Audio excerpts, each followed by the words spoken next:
Well, as sometimes happens on this show, we have a guest cancel on us, and I'm stuck here all by my lonesome to keep you entertained for half an hour.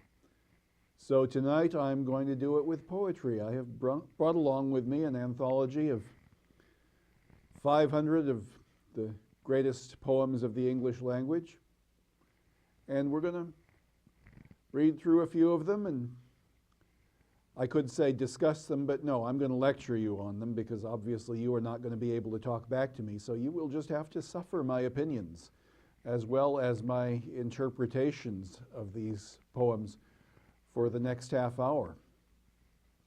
I'm going to start back in the 17th century with a poet named Andrew Marvell and a poem that he wrote called To His Coy Mistress.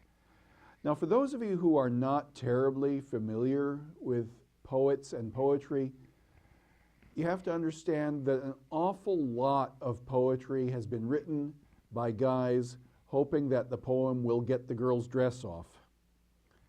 And this is one of those poems. To His Coy Mistress is just about what it sounds like, a young man trying in rhyme to persuade his girlfriend to do what he wants her to do. And here's how it goes. Had we but world enough and time, this coyness, lady, were no crime. We would sit down and think which way to walk and pass our long love's day.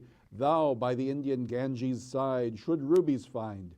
I by the tide of Humber would complain. I would love you 10 years before the flood, and you should, if you please, refuse till the conversion of the Jews. My vegetable love should grow vaster than empires and more slow. 100 years should go to praise thine eyes, and on thy forehead gaze 200 to adore each breast, but 30,000 to the rest, an age at least to every part, and the last age should show your heart. For, lady, you deserve this state, nor would I love at lower rate. But at my back I always hear time's winged chariot hurrying near, and yonder all before us lie deserts of vast eternity. Thy beauty shall no more be found, nor in thy marble vault shall sound my echoing song. Then worms shall try that long-preserved virginity, and your quaint honor turn to dust, and into ashes all my lust. The grave's a fine and private place, but none, I think, do there embrace. Now therefore, while the youthful hue sits on thy skin like morning glue, and while thy willing soul transpires at every pore with instant fires, now let us sport us while we may, and now, like amorous birds of prey, rather at once our time devour than languish in his slow-chapped power. Let us roll all our strength and all our sweetness up into one ball, and tear our pleasures with rough strife through the iron gates of life. Thus, though we cannot make our sun stand still, yet we will make him run. Now, I like that poem for one thing because it is so poetically lustful, let's say. The guy's trying to get laid, but he's trying to do it in such a nice poetic way, and you can see that some effort went into this. Another thing I like about this poem is the poet's use of enjambment. That's a word that you don't hear much outside of poetry. It's a technical term. It's spelled E-N-J-A-M-B-M-E-N-T, as though it were pronounced enjambment, but it's enjambment. And it means when you interrupt a phrase so that you can go to the next line. Most lines of poetry are self-contained. There's a particular phrase that goes from one line for one line or two. But with enjambment, you actually stop the phrase at the end of the line and then continue it on to the next line. So, for example, you've got these lines here. Thou by the Indian Ganges side should rubies find, I by the tide of Humber would complain, I would love you 10 years before the flood. Now you see, this guy's writing in couplet. Every 2 lines rhyme. But in order to do that, he has to break off a phrase at the end of a line and continue it in the next one.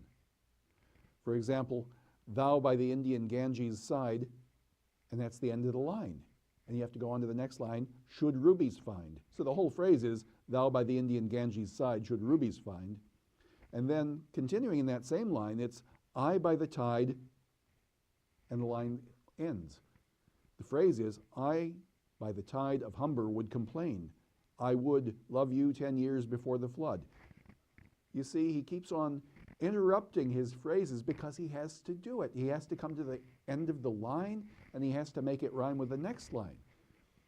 So that's a very clever little trick that you have to learn when you're writing poetry. You have to learn the technique of enjambment, and you have to not be afraid to use it. That's one of the fun things about writing poetry and reading it, when you discover these little tricks that poets use. And another thing I like about this poem is the way he stops and gives you another perspective.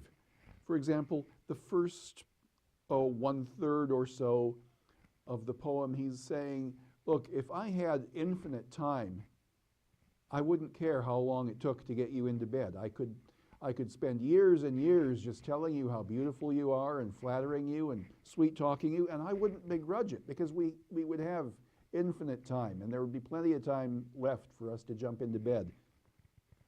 But, and then the turn, or the volta, as we call it in poetry. Now he has to change his perspective and say, no, wait a minute though, we don't have that much time. We're going to die. You and I are both going to die, and we're going to lie in the tomb and we're going to turn to dust. And that might be nice, that might be nice and restful, but, there ain't no sex when you're dead. So let's do it, shall we? Now I'm going to skip ahead maybe about 120 years to a Scottish poet, Robert Burns. Now, Burns was an English-speaking Scotsman. He didn't speak Gaelic.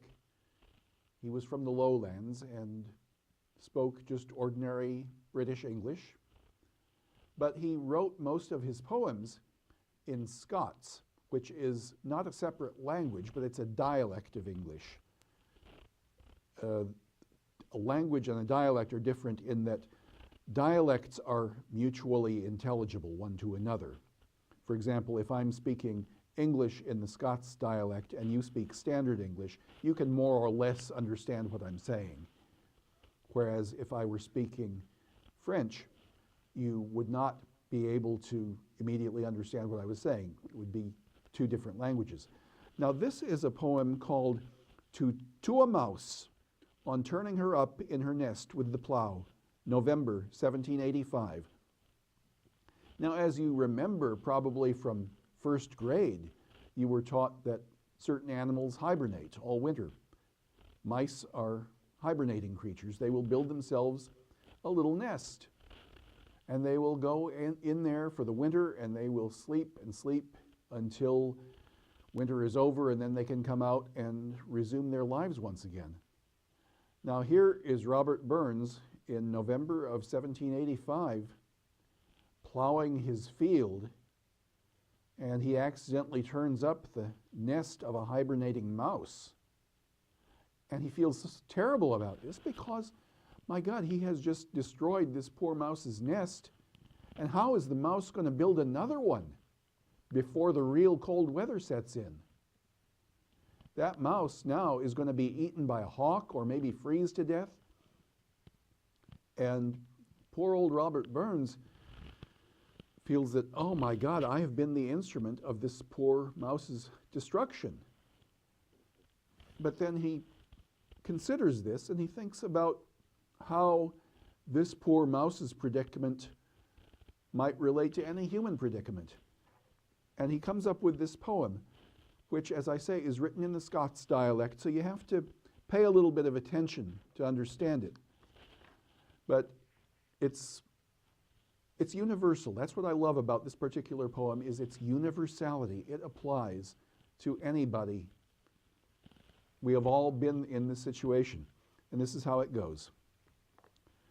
We sleek it corrin timorous beastie, oh what a panic's in the breastie. Thou needna start a was a hasty with bicker and brattle. I would be laith to rin and chase you with murder and prattle.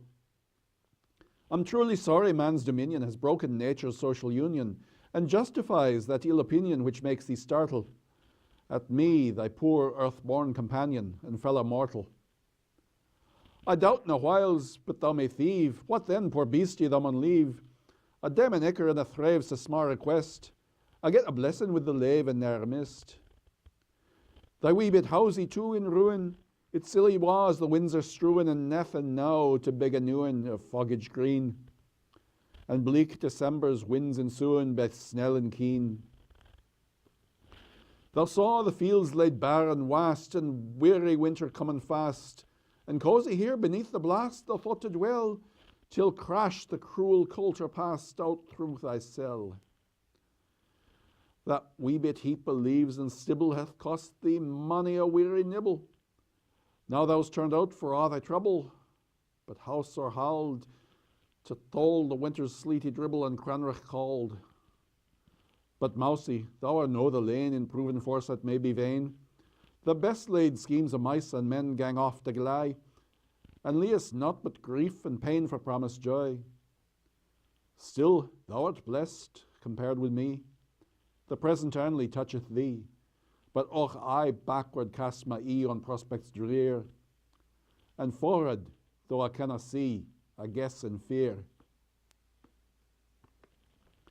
And once again, you see his use of the volta at the end of this poem, the turn, the switch of perspective, the little twist that gives new meaning to the poem. He spends the first several verses lamenting what he has done to this poor mouse. And then at the end of the poem, he says, but you know, mouse, this sort of thing happens to everybody, happens to human beings also, and you're lucky in this respect that you've just been turned out of your nest, and that's all you have to worry about is how you're going to build yourself a new one if you can. But I, being human, I have to think about all of what has gone before and all that will go into the future. So I don't count myself any luckier than you are in the long run. Now, I don't know if that's just a rationalization on Robbie Burns's part, but it's a clever little volta at the end of that poem, isn't it?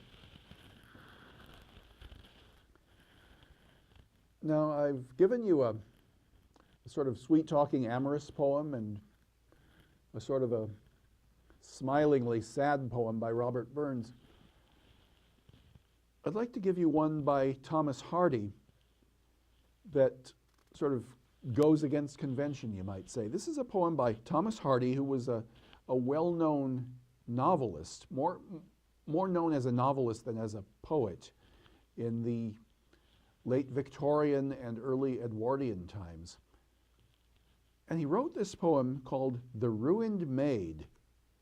It's about a young lady who has apparently, well, she's lost her virginity, and in those days, once you lost your virginity, then you are ruined. No respectable man is going to marry you, and you just have to make your living, if you can, as a common prostitute. Now, you would think that a poem called The Ruined Maid would be a very sad one indeed, and would go on and on with much hand-wringing about how horrible this poor girl's life will be now that she has been ruined. But Thomas Hardy puts a different spin on it. This poem illustrates a young woman who is still virtuous running into her friend Amelia, who has been ruined. And they talk of this and that. And this is how her friend Amelia, the ruined maid, describes what her life is like being ruined. The Ruined Maid.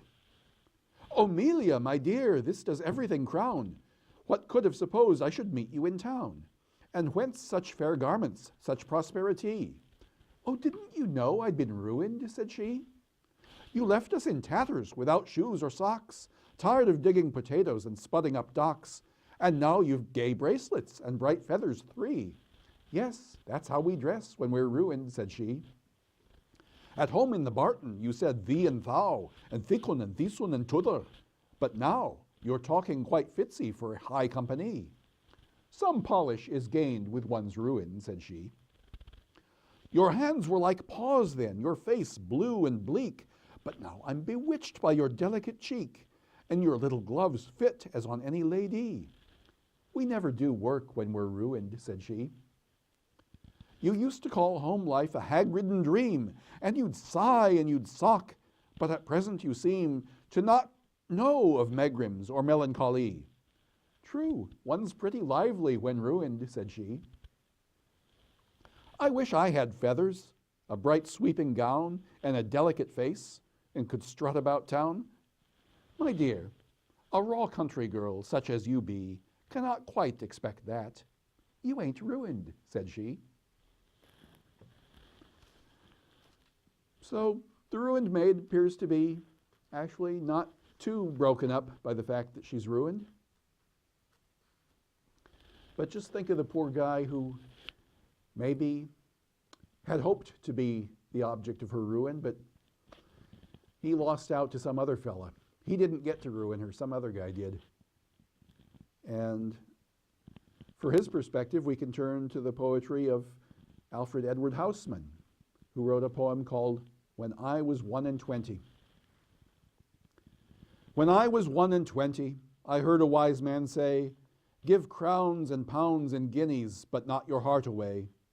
Give pearls away and rubies, but keep your fancy free. But I was 21, no use to talk to me. When I was 21, I heard him say again, the heart out of the bosom was never given in vain. 'Tis paid with sighs aplenty, and sold for endless rue. And I am 22, and oh, 'tis true, 'tis true. Whenever I read that poem, I want to read those last 2 lines in the voice of Lily von Stupp and say, oh, it's true, but I force myself not to. Now, one of my very favorite poems of all time, if not the very favorite poet of mine, is Robert Frost. I actually met Robert Frost when I was a very little boy. I was 5 years old, and he was about 87 or something like that. And it was one of the high points of my life. I'll never forget it, because even at that age, I had had his poetry read to me, and I knew who he was. So I'll never forget it. He wrote a poem that is very popular in high school literature classes, and maybe the most misinterpreted poem in the entire corpus of English and American literature. And I'll explain that after I've read it. It's called The Road Not Taken. 2 roads diverged in a yellow wood, and sorry I could not travel both and be one traveler. Long I stood and looked down one as far as I could to where it bent in the undergrowth. Then took the other as just as fair, and having perhaps the better claim because it was grassy and wanted wear. Though as for that, the passing there had worn them really about the same. And both that morning equally lay in leaves no step had trodden black. Oh, I kept the first for another day, yet knowing how way leads on to way, I doubted if I should ever come back. I shall be telling this with a sigh, somewhere ages and ages hence. 2 roads diverged in a wood, and I took the one less traveled by, and that has made all the difference. Now, here is what I find most interesting about that poem. In just about every high school in America, there is going to be some sappy English teacher saying, oh, children, isn't that wonderful? He took the road less traveled by, And that has made all the difference. Oh, isn't that a lesson for all of us? That we should take the road less traveled by? No, you're missing the point of the poem. This is a funny poem. This is a poet making fun of poets and poetry.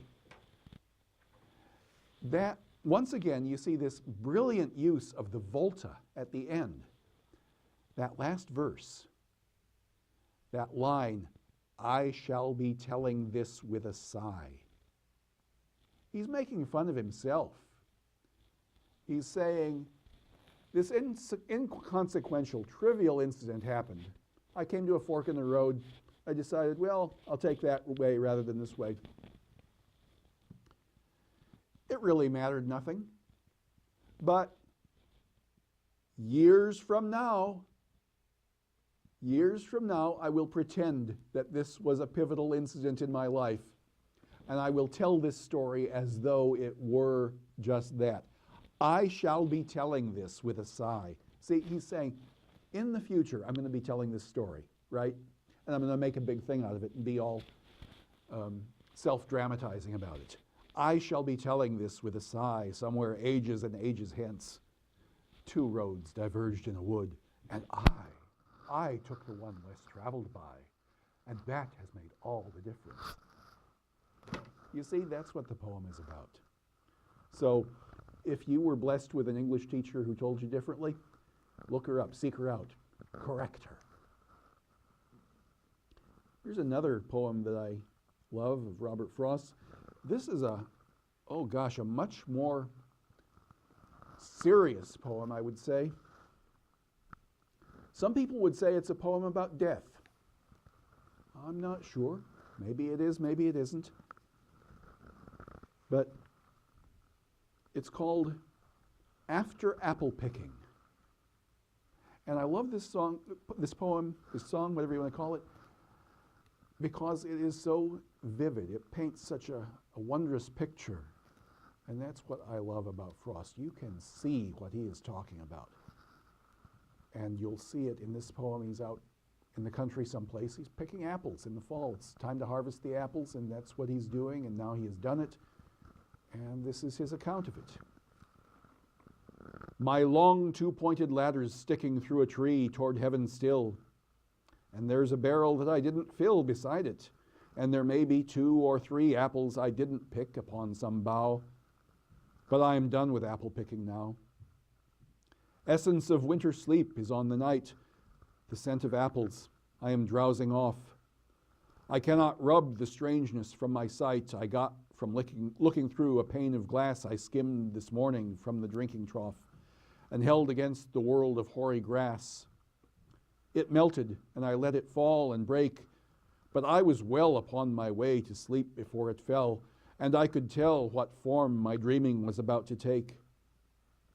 Magnified apples appear and disappear, stem end and blossom end, and every fleck of russet showing clear. My instep arch not only keeps the ache, it keeps the pressure of a ladder round. I feel the ladder sway as the boughs bend, and I keep hearing from the cellar bin the rumbling sound of load on load of apples coming in. For I have had too much of apple picking.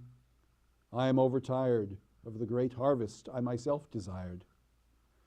There were 10,000 fruit to touch, cherish in hand, lift down, and not let fall. For all that struck the earth, no matter if not bruised or spiked with stubble, went surely to the cider apple heap, as of no worth. One can see what will trouble this sleep of mine, whatever sleep it is. Were he not gone, the woodchuck could say whether it's like his long sleep, as I describe it coming on, or just some human sleep. Whoa. Now that is heavy stuff. This guy is drawing an analogy between being done with apple picking and falling asleep after having done it and dying. Dying having not crossed all the items off of his bucket list.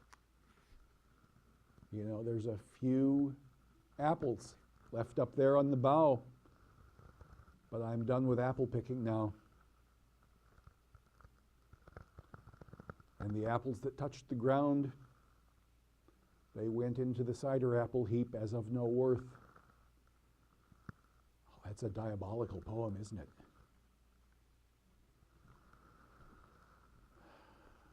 I'm going to read you one more that's maybe a little more lighthearted than that, if I can find it here.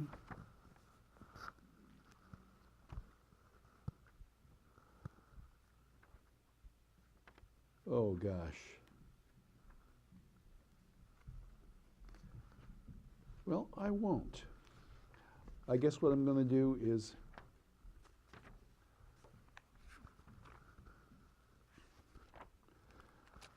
I've got Dylan Thomas here.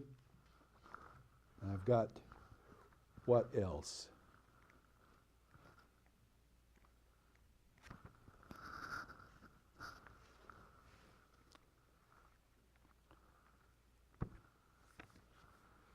By Dylan Thomas. This poem is called Do Not Go Gentle Into That Good Night. And I love this poem because, for one thing, it is a very formal poem. It is a villanelle, which requires a precise rhyming pattern and a precise use of syllables. You have to repeat certain lines, you have to repeat certain rhyming sounds.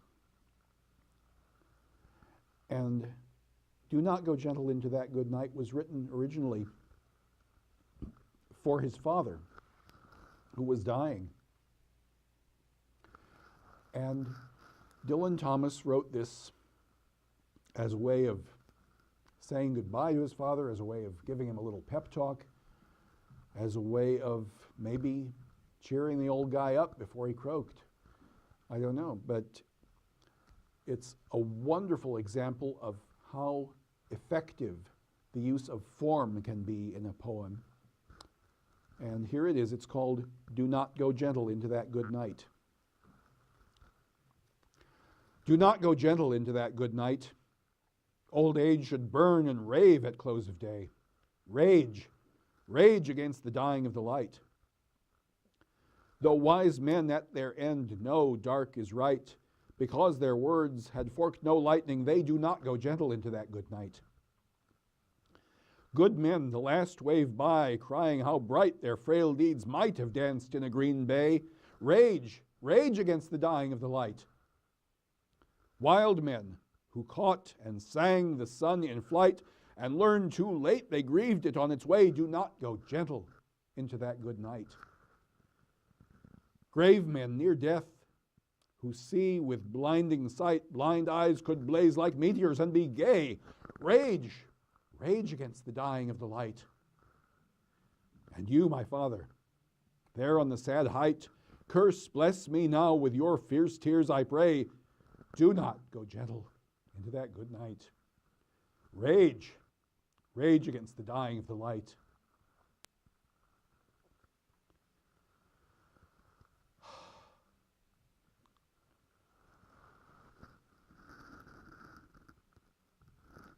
And that, my friends, is why poetry is so much fun and so maddening and so irresistible. Thank you all. Good night.